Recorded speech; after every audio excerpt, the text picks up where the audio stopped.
बरं राजकारण तरी कुणासाठी हो? फक्त एका घरासाठी. राष्ट्रवादी काँग्रेसचा जिल्हा अध्यक्ष कोण आहे? नाव सांगा की. आमदार कोण आहे? खासदारकीची उमेदवारी भरायची म्हणलं तर पहिलं नाव येतंय कुणाचं? हे अर्चना पाटील. मॅडम वाचलेलं विसरता बरं, असं विसरल्यानंतर 40 वर्ष बोंबलत गेले. ओमराजेचं नाव आलं काय होतं पुन्हा? हा, पहिलं नाव गेलं तिसरीकडे. जिल्हा परिषदचा उपाध्यक्ष कोण? अरे बाबांनो, एक नंबरला राणा पाटलाचं नाव टाकलं तर चुकलं हुकलं तर डमी म्हणून दुसऱ्या नंबरला जे नाव टाकते ती सुद्धा कुणाचं? तिथं सुद्धा चुकलं तरी घरातच पडावं बाहेर. अरे मग ही सतरंजा उचल गँग काय करायला लागली डॉक्टरच्या काळ्यापासून? अरे डॉक्टरच्या उचलल्या, रानाच्या आता पुढच्या. ते बघा तुमच्या तुम्ही. आणि या बिंबळीचा तसा इतिहास माहिती आहे. मी तेव्हा भाषण केलं, अमोल पाटोदरकर उपवरलं होतं तेव्हा काय म्हणलं होतं? घराणेशाहीला जर या ठिकाणी लगाम लावायचा असेल तर राष्ट्रवादी काँग्रेसच्या कार्यकर्त्यांनी सुद्धा धडा धडा धडा धडा एक नंबरचं बाणाचं बटन दाबावं लागेल.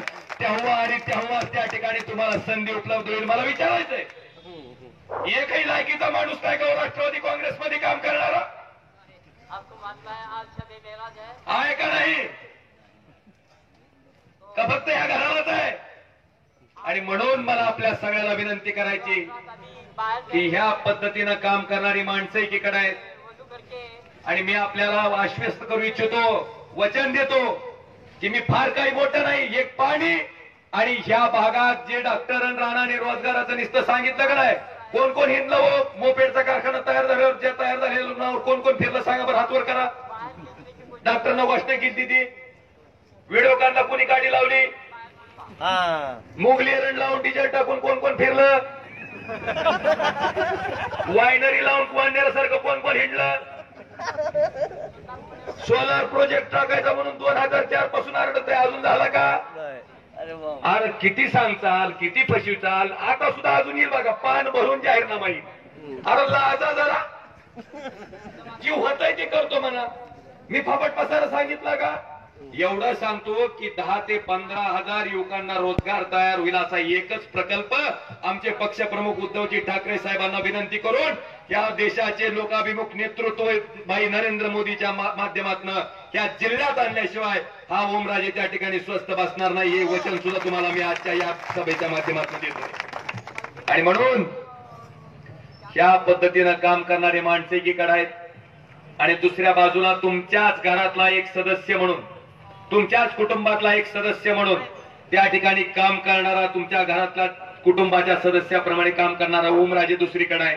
माझी विनंती आहे बाबांनो, मला आपल्याला हा विषय आज काढायचा नव्हता, पण दुर्दैवानं ज्या राजेसाहेबांची हत्या या माणसाने केली त्याच राजेसाहेबांवर जर टीका करत असतील तर त्या टीकेला उत्तर देणं एक मुलगा म्हणून माझं कर्तव्य आहे. मला त्यांना विचारायचंय, त्यांनी सांगितलं की राजेसाहेब दूध विकत होते. अरे होय, दूध विकत होता, काय चुकीचं आहे का? काय वाईट आहे का? सोयाबीन तयार होती माझ्या शेतात, सोयाबीन विकतो, गहू विकतो, हरभरा विकतो, ट्रॅक्टर विकतो. तू काय बंदुकीच्या गोळ्या विकतो? तू काय करतो? तुझं उत्पन्नाचं साधन काय? ही तेरणा पब्लिक चॅरिटेबल ट्रस्ट तुम्ही हडप केली सभासदाची आणि त्या ट्रस्टचं सगळंच्या सगळं उत्पन्न स्वतःच्या बापाच्या जहागीरीसारखं वापरता. अरे आमच्या कष्टाच्या पैशावर तुम्ही रोज भातवरण खाता, दूध पिता, ते सुद्धा आमच्या पैशाचं आहे, तुम्ही कशाला माफ करता रे आम्हाला? मला या प्रश्नाचं उत्तर त्यांना पाहिजे की मागणं गरजेचं आहे. आणि म्हणून माझं आपल्या सगळ्याला आव्हान आहे, विनंती आहे की अशा पद्धतीनं त्या ठिकाणी सर्वसामान्य माणसाचा पैसा लुबाडून त्या ठिकाणी स्वतःचा ऐशारामात जीवन जगणारी माणसं एका बाजूला आहेत. आणि दुर्दैव हे राजेसाहेब गेल्यामुळे काय फक्त माझ्या एकट्याचं नुकसान झालं का? इथल्या शेकडो लोकांना विचारा की कित्येक गरीब शेतकऱ्यांच्या पोरीची लग्न लावून द्यायचं काम जर कोणी केलं असेल तर ते कैलासवासी पवनराजे निंबाळकर साहेबांनी केलं. आज मला आपल्याला विचारायचंय, माणसं म्हणते लाखो मरावे पण लाखोचा पोशिंदा कधी मरू नये. मला वाटतं राजेसाहेबाच्या बाबतीत ती मन त्या ठिकाणी तंतोतंत जर राजेसाहेब इतकेच वाईट होते तर त्या राजेसाहेबांच्या नावानं 2004 ची निवडणूक तुम्ही सगळ्यांनी अनुभवली. काय केलं डॉक्टरनं मतदानाच्या दिवशी? पवन राजेचा पद्मसिंह पाटलाला पाठिंबा म्हणून दैनिक जागृत जनप्रवास नावाचा पेपर वाटला का नाही बाबानो? का राजेसाहेबाचं नाव वापरावं लागलं तर राजेसाहेब इतके वाईट होते तर?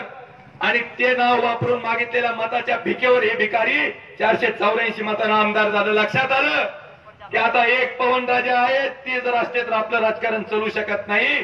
ह्या नीच अवलादांनी राजेसाहेबांची हत्या घडवून आणली आणि त्या ठिकाणी मला त्यांना दाखवून द्यायचं होतं की तुम्ही एक पवनराजे जरी संपवला असेल तर त्याच ताकदीचा दुसरा पवनराजे तुमच्या समोर उभा केल्याशिवाय हा ओमराजे गप्प बसणार नाही. मला आपल्याला विनंती करायची की या सगळ्या बाबीचा विचार केला असता स्वतःच्या राजकीय स्वार्थासाठी स्वतःच्या सख्या चुलत भावाचा खून करणारी ही माणसं तुमचं आणि आमचं भलं करू शकतात का? ह्या साध्या प्रश्नाचं उत्तर मला वाटतं तुमच्या मनाला विचारायची वेळ आलेली आहे. माझी विनंती आहे की उद्याच्या येणाऱ्या 18 तारखेला त्या ठिकाणी या प्रश्नाचं उत्तर त्या ठिकाणी मनात साठवून क्रमांक 1चं धनुष्यबाणाच्या पुढचं बटन दाबून हिंदुहृदय सम्राट शिवसेना प्रमुख बाळासाहेब ठाकरे, लोकनेते गोपीनाथरावजी मुंडे साहेब आणि लोकनेते कैलासवासी पवनराजे निंबाळकर साहेबांना श्रद्धांजली आणि आदरांजली व्हायचं काम आपण सर्वजण कराल एवढी अपेक्षा आजच्या या सभेच्या माध्यमातून आपल्या सगळ्या पुढे व्यक्त करतो. आणि प्रामाणिकपणे देशात नरेंद्र मोदींना पंतप्रधान करण्यासाठी आपला एक खासदार एक मत ह्या ठिकाणाहून आपण त्या ठिकाणी मोदींना पंतप्रधान करण्यासाठी एक हात वर करणारं मत त्या भागातून पाठवावं एवढी विनंती करून आपल्या सगळ्यांची रजा घेतो. धन्यवाद. जय हिंद, जय महाराष्ट्र.